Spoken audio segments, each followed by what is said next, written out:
ပင်မဲ့တေးမောင်ချောနွယ်လူတစ်ယောက်ရဲ့အဓိပ္ပာယ်ကိုလာမဆွတ်ဘဲနဲ့ကိုယ်အဓိပ္ပာယ်နဲ့ကိုနေဆုံးရှုံးခဲ့တယ်ဆိုတာပဲသိကြပါလိမ့်စေ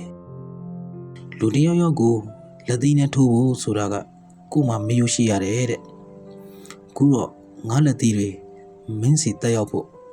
ငါမှမေးရရှိတယ်မင်းမှမေးရမရှိပဲမင်းလက်သီးတွေ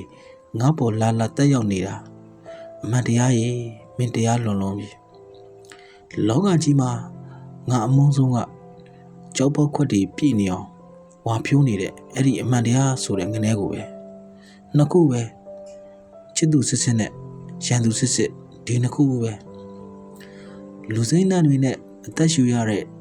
တငယ်ချင်းမောင်ဆန်းအေးရေမျိုးတွေကိုမာကျူရီမီမစင်ရပါဘူး။ဘာကြောင့်လဲဆိုတော့မျိုးတွေကိုယ်တိုင်က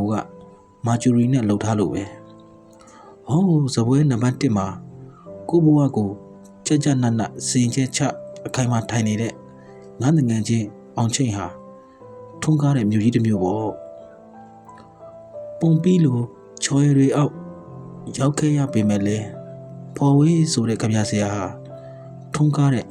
မျိုးကြီးတစ်မျိုးပေါ့။ဘယ်သူဟာကဘာမြေတစ်ခုလုံးဆုံးရှုံးခဲ့ဘူးတလဲကဘာမြေတစ်ခုလုံးဆုံးရှုံးသူသားကဘာကိုပြန်ရလိမ့်မယ်ဘောလုံးသမားမာရာဒိုနာဟာဂိုးတွေကိုမှောင်နေသွင်းခဲ့တာပေါ့ကွာ